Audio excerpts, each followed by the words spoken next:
I was raised by my paternal grandmother, the late Catherine Duncan, who worked for the Kermagee mines and later passed away from pulmonary fibrosis caused by her uranium exposure. She taught me all that she could of our language, our traditional values, and our culture. The cultural teachings I know from her are just a tip of the iceberg of our longstanding knowledge our Navajo people have and as first inhabitants of this land.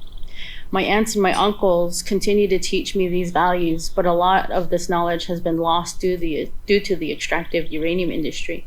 After prolonged exposure to uranium in the home I grew up in, which caused me and my family significant health problems such as cancers, autoimmune diseases, skin issues, liver and kidney diseases, and even learning delays in infants and toddlers.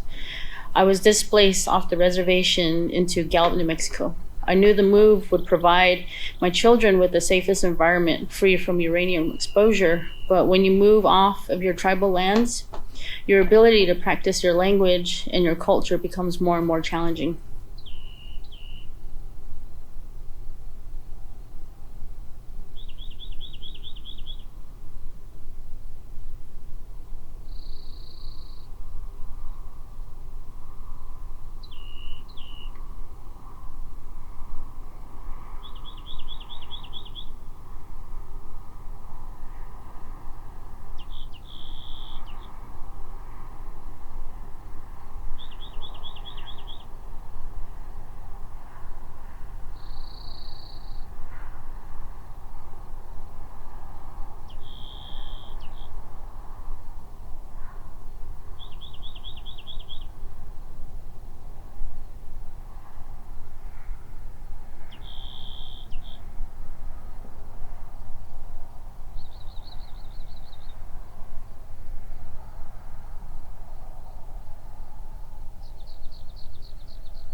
Encompassing 130,000 square miles in the so-called southwestern United States, the Colorado Plateau is sacred land to at least 15 indigenous tribes and home to Diné Bikia, or Navajo Nation, the largest indigenous reservation within the United States colonial boundaries.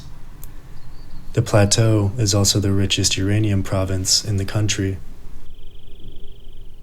The United States government began mining and milling uranium on the Colorado Plateau in 1942 alongside the development of the Manhattan Project. By 1946, a complete government-sponsored uranium industry was operating in the region, ushering in an era of nuclear colonialism in which indigenous lands and bodies were exploited in the quest for global nuclear dominance. This state-run project would last until 1958, when government sponsorship ceased, marking the end of the first uranium boom. The industry continued to operate productively from 1958 to 1970, when free market demand for uranium skyrocketed, sending the plateau into another frenzy that would last until the early 1980s, marking a second uranium boom in the region. By the late 1980s, the uranium industry was nearing its end. Mines and processing mills were abandoned, and over time, disposal cells were created to permanently hold the radioactive byproducts. The time of the uranium boom may have ended, though it left in its wake a contaminated landscape and generations of sickness and disease for the indigenous people who were exploited in the search for the yellow rock. On May 13, 2024, U.S. President Biden signed into law the Prohibiting Russian Uranium Imports Act, banning the importation of uranium from Russia and allocating $2.72 billion to revive the domestic uranium industry, igniting another uranium boom on the Colorado Plateau.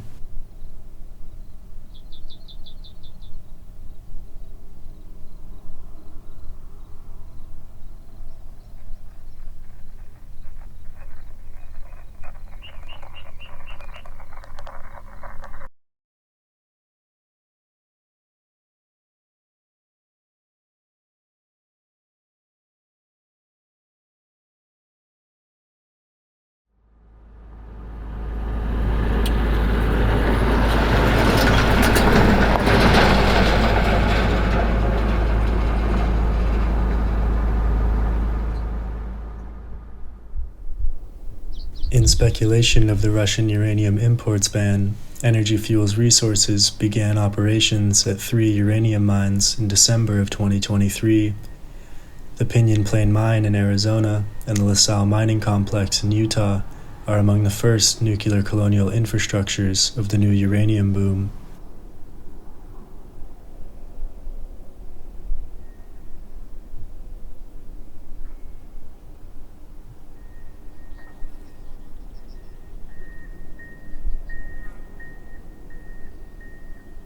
The LaSalle Mining Complex is shielded by a berm in the front and a mountain to the rear. Both natural and human-made topographies are utilized as spatial camouflage, concealing the mine's operations from the ground. Barbed wire fences surround the mountain behind the mine, marking it as territory claimed by the extractor.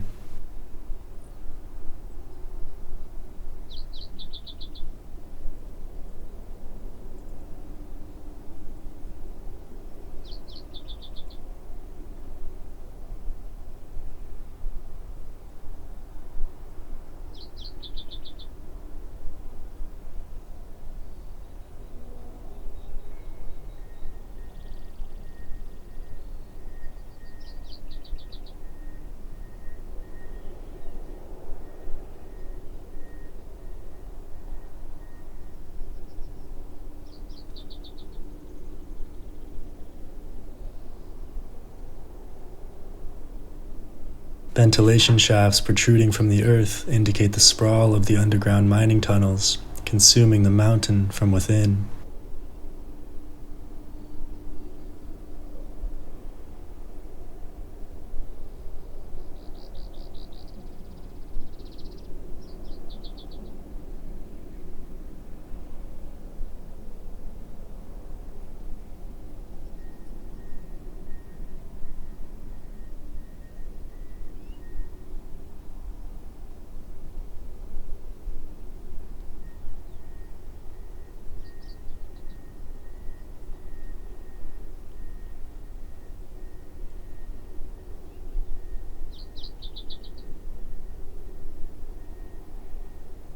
Glimpses of the mine's operations are seen through bulldozers and excavators moving around the complex.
Trucks leave the mines carrying uranium ore, transporting it to the nation's last conventional uranium processing mill.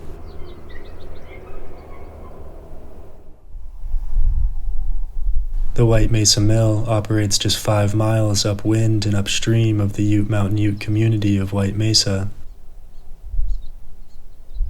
It, too, is shrouded in a veil of invisibility created by human-made berms that surround the site.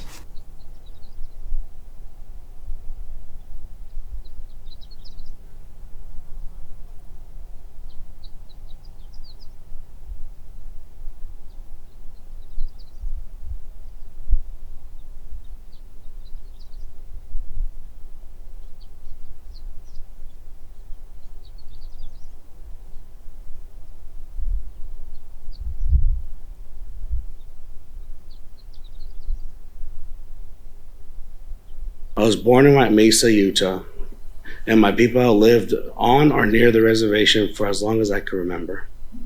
We are the caretakers of this land and the water beneath it. Just a few miles from my home sits the last operating conventional uranium mill in the U.S., also known as Energy Fuels White Mesa Mill. We feel the mill has contaminated groundwater, plants, birds, and wildlife, and that it pollutes the air with radiation.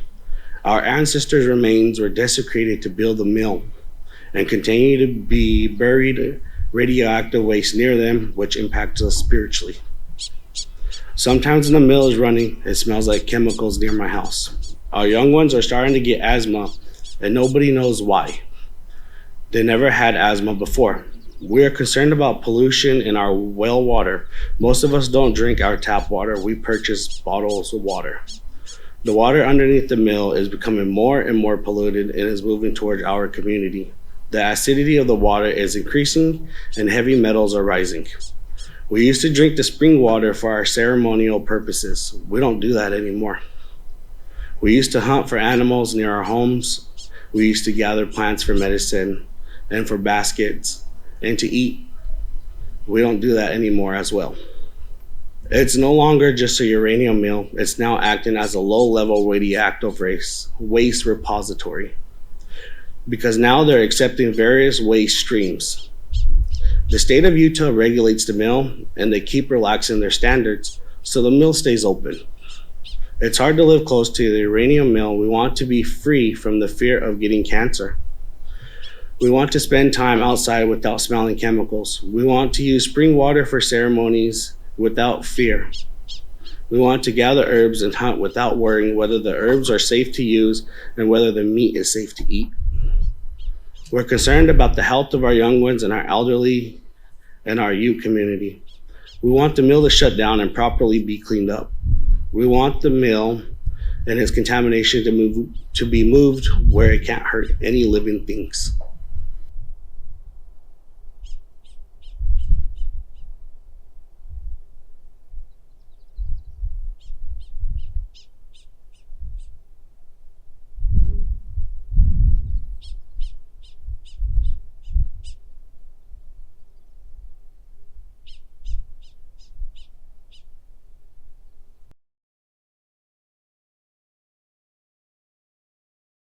The solitary prospector, tracking down deposits of the ore that has made the Colorado Plateau one of the world's foremost uranium producers. But he is not alone in the hills today, for the trained geologists and mining engineers are also combing the mesas for uranium. But only by drilling deep into the mesa can the ore deposits be pinpointed to determine whether they are large and rich enough to be worth mining. By connecting the points where ore is found, geologists can make a complete map of the ore bodies that lie hidden beneath the mesa. A complete map of the ore bodies that lie hidden beneath the mesa. A complete map of the ore bodies. A complete map.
The activities of the Atomic Energy Commission and hundreds of mining company geologists and engineers who pored over their maps of the Mesa country resulted in 1,000 mines that changed the face of the land. 1,000 mines that changed the face of the land.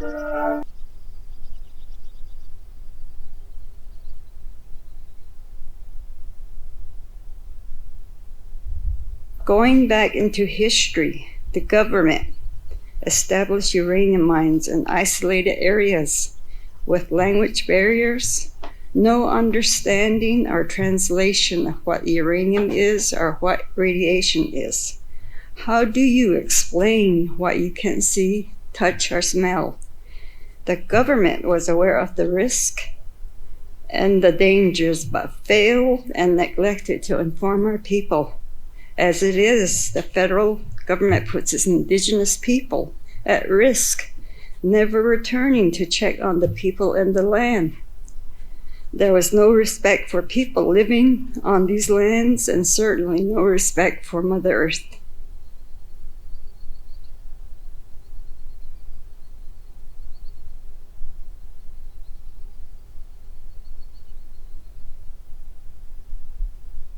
Abandoned infrastructures of past mining operations scatter the landscape. Material traces of nuclear colonial violence left untouched, archiving an era when indigenous laborers were exploited and exposed to radiation.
Mining portals cut into the earth like bullet wounds left untreated, literal scars on the landscape, memorializing the locations where uranium ore was extracted, where radioactive contaminants were unearthed.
Tailings piles of waste rock spew out of the mining portals, staining the hillsides like blood from a wound.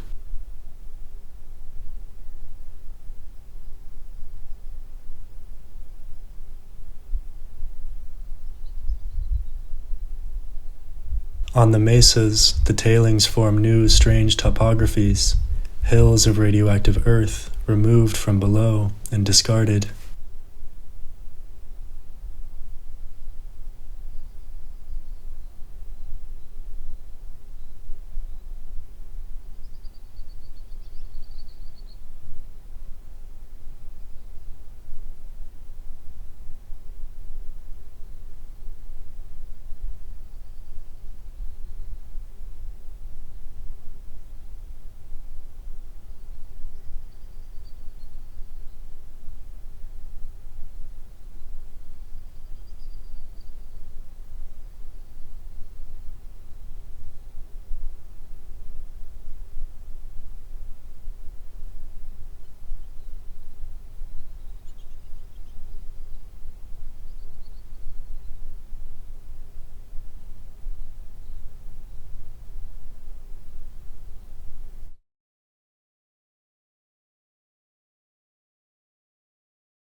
Along the winding roads that have been forged through the busy mesa country, a ceaseless stream of trucks carries the precious ore to buying stations and more than a dozen processing mills. This is an industry which did not exist a few short years ago. An industry that has brought to this area enterprising men, modern equipment, new mines, and expanding mills. Mills that work day and night to extract from mountains of ore a substance precious beyond imagination. For in it is locked the energy that created our universe. And thus the labors of the plateau come to an end. The labors of the plateau come to an end. The labors of the plateau come to an end. Come to an end. Come to an end. Come to an end.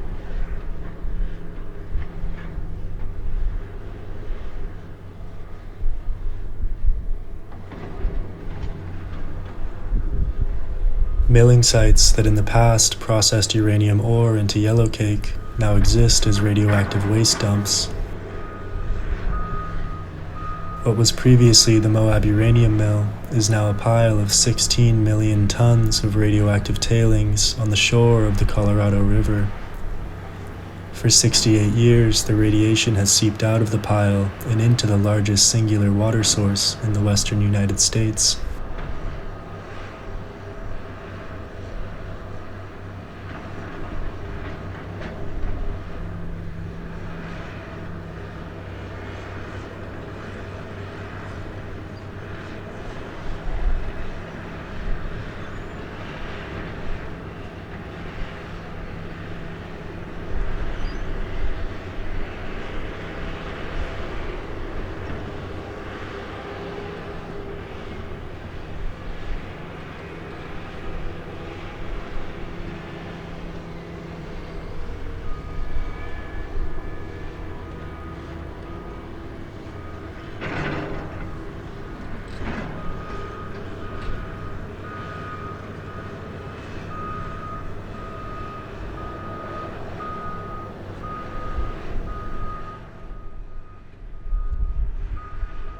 An endless orchestra of tractors, trucks, and tankers move around the site, shuffling and removing the radioactive matter. A necessary act of remediation, but one that is denied to the Ute Mountain Ute community of White Mesa, living just an hour and a half to the south.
The tailings are loaded onto train cars and transported to Crescent Junction, a location 30 miles to the north.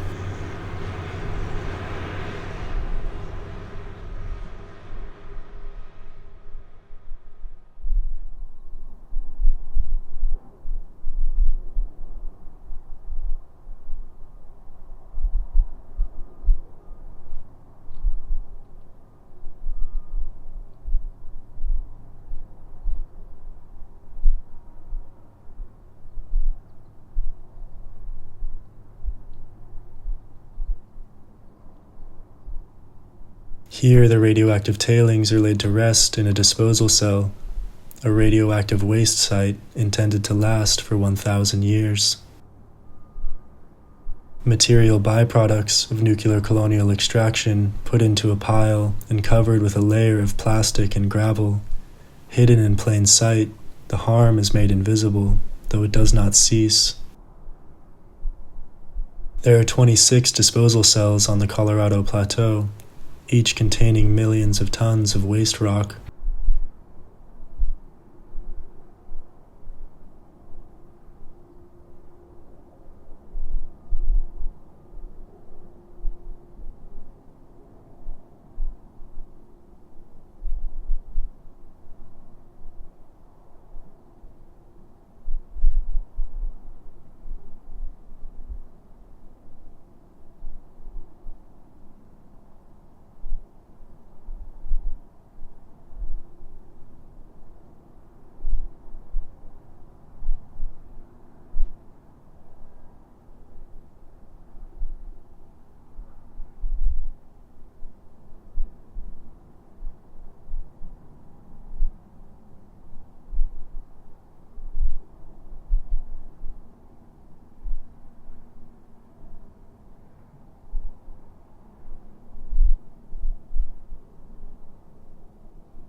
The Mexican Hat disposal cell sits on Diné-Bikia, between the towns of Mexican Hat and Halchita.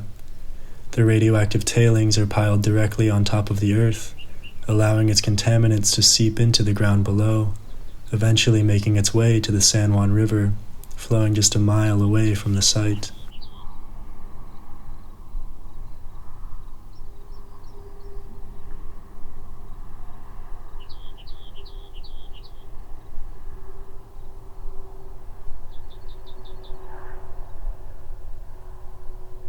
As the United States government and Energy Fuels Resources work to reignite the uranium industry on the Colorado Plateau, abandoned mines exist as scars of nuclear colonial pasts, and mills and disposal cells function to uphold this violence and permanence. To remediate the violence enacted by the uranium industry, these nuclear colonial infrastructures must be removed, the mess cleaned up. The colonizer must cease his desire for the uranium ore that has contaminated the indigenous bodies and lands of the Colorado Plateau.